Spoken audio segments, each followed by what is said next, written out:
And now for my next number, I'd like to return to the classic. Times. Hey everyone, Alex back again with a new video. I am finally getting around to doing this. As you can tell from the title of the video, it is my top 100 albums of all time. This was a very, very tough list to put together because there's so many great albums, so many albums out there I've said are my favourite or have had a huge influence on me. What I've done is I've taken the 100 albums that have sort of had a bigger influence on me and a big influence on my overall music taste, and just put them together for this one video. There may be one or two or a few more albums that I am missing from my collection, but they'll still be on this list. I haven't strictly stuck to this list. It's just that some of the albums are either very hard to track down or are never at a price that I think is reasonable to pay. So that's why some of these albums may not be in my collection, but they are still on my list. I was going to give some honourable mentions, but again, we'd be here way too long. So I'm just going to reel through these as quick as I can. Maybe a few explanations, maybe some needle drops, if I can get away with them, but let's just get straight into this. So coming in at number 100, and the only album in this part that I don't own, that's Schoolboy Q's Oxymoron. This is a modern hip-hop album from, I think it's 2014. I think it's 2014, this album. I was very much as cynical as most people about new hip-hop, or trap as it's called, or new rap. And then I heard this album and that opinion completely changed. The song Collard Greens featuring Kendrick Lamar, who I was already a big fan of, and the song Man of the Year, the two songs that really clicked with me off this album. Yeah, they're both singles, but you know, I went from just listening to old hip-hop and rap and started listening to more newer stuff as well. So Schoolboy Q's Oxymoron is number 100 on this list. I wish I could show you guys, but I don't own that album, unfortunately. But yeah, let's skip right along to my number 99, and that is Howlin' Wolf by Howlin' Wolf. Yeah, a blues album. I've tried to throw a mixture of genres in as well, instead of just like doing like hip hop and soul or whatever. But yeah, this is probably one of the very few blues albums you'll see. I'm sorry if you guys can't hear me. I have to put the fan on because it is ridiculously warm in this room. But yeah, Howlin' Wolf's self-titled album, like I said, might be much blues, but I heard this and my opinion on like blues music completely changed. I heard this and Robert Johnson. I would have put Robert Johnson in my top 100, but because he hasn't got a set album, only compilations, I chose not to include him. But Howlin' Wolf is my second favourite blues artist out there, so had to put him on my list, and he comes in at number 99. Obviously has the song Spoonful, which was a pretty big song for him, so yeah, had to include Howlin' Wolf by Howlin' Wolf. So number 98 is another hip-hop album, and I think the only other hip-hop album we'll see in this part. I've tried to obviously spread them out for over however long it is, but Public Enemy's It Takes a Nation of Millions to Hold Us Back is coming in at number 98. I first discovered Public Enemy through this album, obviously through songs Bring the Noise, Don't Believe the Hype, Terminator X, To the Edge of Panic, Caught, Can We Get a Witness, and Security of the First World.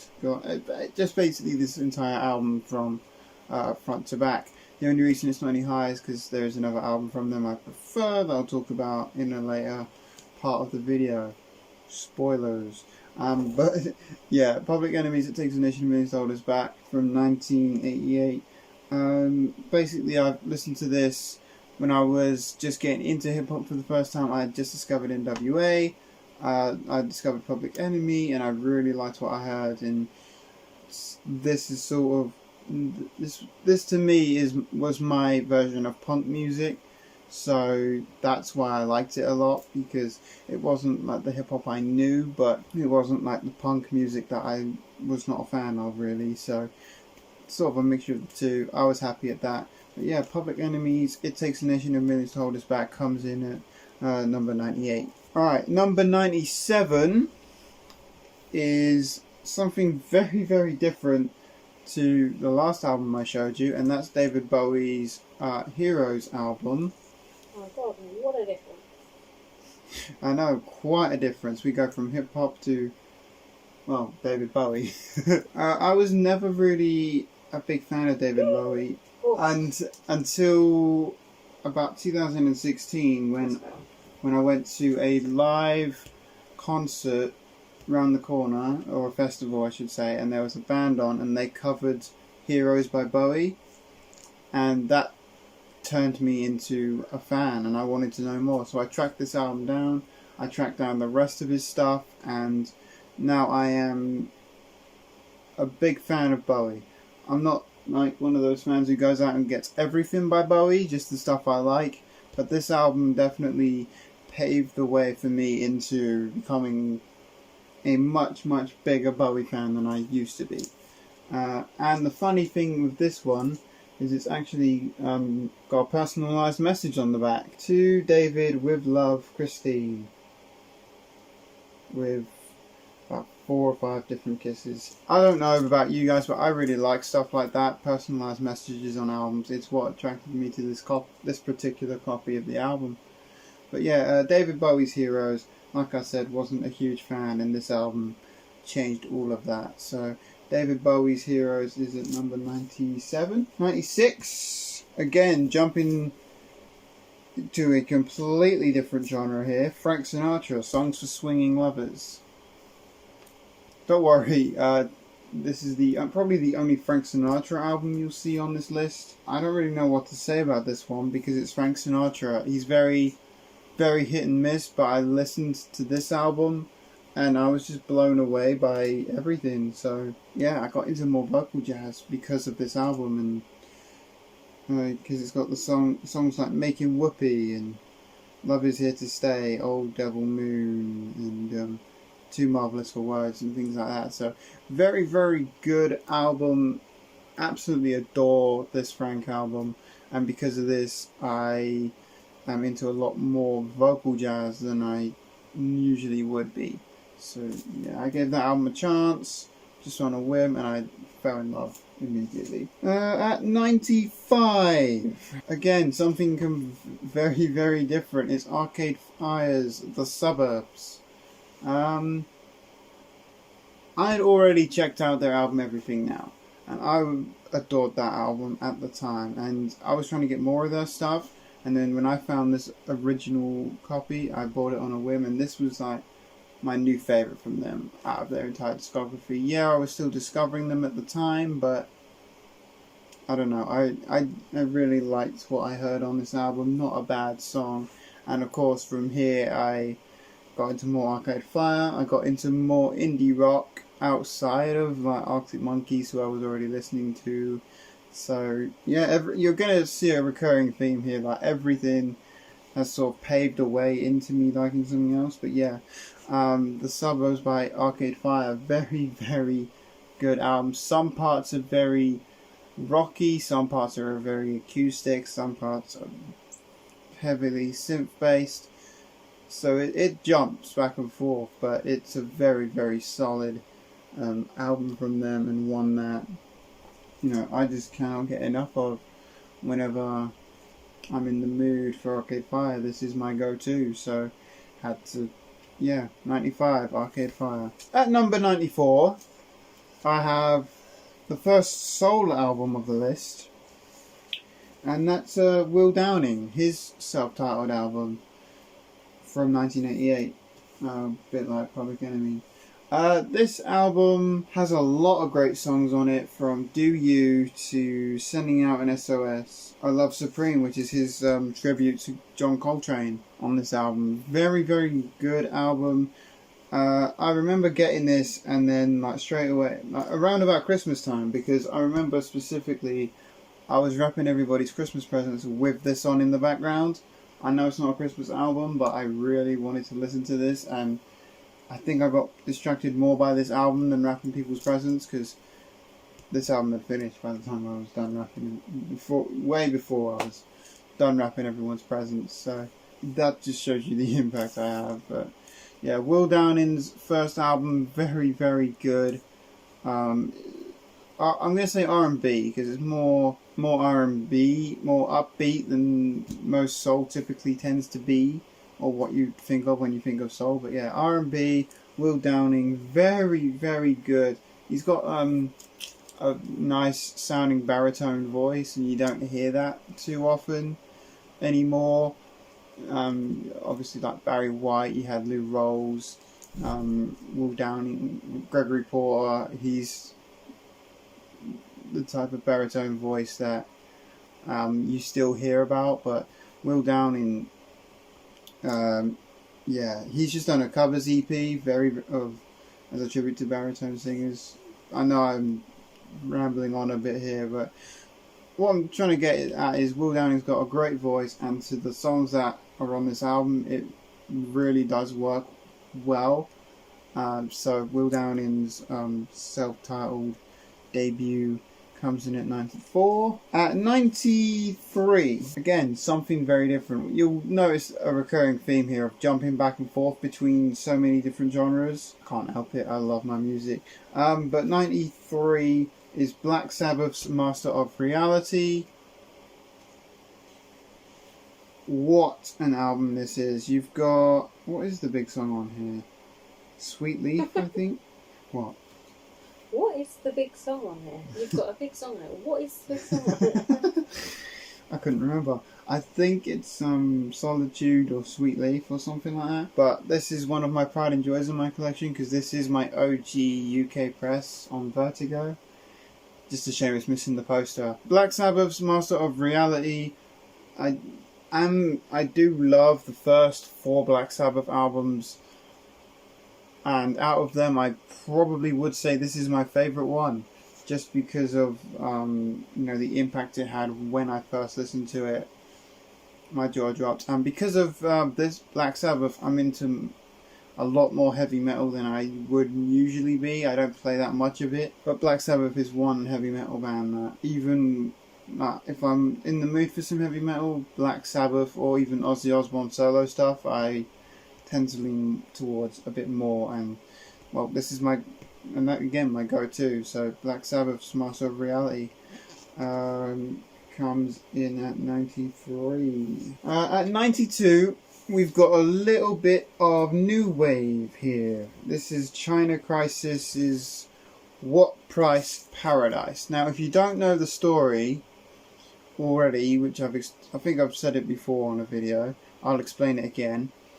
This band is was my first live concert, and although I don't remember much from that concert, I do specifically remember the song Best Kept Secret, which is on this album, and I remember trying to track this a copy of this down for so long, and every copy I'd seen was either scratched to pieces, or one was like really warped, so warped it was waving. The vinyl was waving like the sea. So I was so happy when I finally found this. But yeah, China Crisis, my first live concert, and all because the song Best Kept Secret stuck out to me most from that gig. This album is one I love most from them, and just the album that I always go to when it comes to being in the mood for China Crisis. But yeah, great new wave band out of Liverpool, and obviously when they had their concert, I was the youngest one there, and I didn't know who China Crisis were before I went to the gig. I literally got free tickets, and because I'd never been to a music concert before, I was excited to go. So I went, and yeah, it was, although I don't remember it because I was quite young, like, well, I wouldn't say quite young, I was like 16, I think, maybe 17, but that was my first concert, and even though I didn't know who they were, once I heard the song Best Kept Secret, I knew I had to track this album down and track down everything else they've done. So yeah, China Crisis, What Price Paradise is at 92. We're almost there. We've got one more for this video and we'll be done with the first part of my top 100 albums of all time. So coming in at 91, and again, like I keep referring back to, the constant changes in genre. This album here, and I know people are gonna say that it should be a lot higher on my list. It's a good album. You could put any of these albums higher on your list, but don't forget, it's just my opinion and how these albums have influenced me and my music taste over the years. This album might move up on my list as time goes on. It could move down, but as of right now, it's at 91, and that's Jefferson Airplane's Surrealistic Pillow.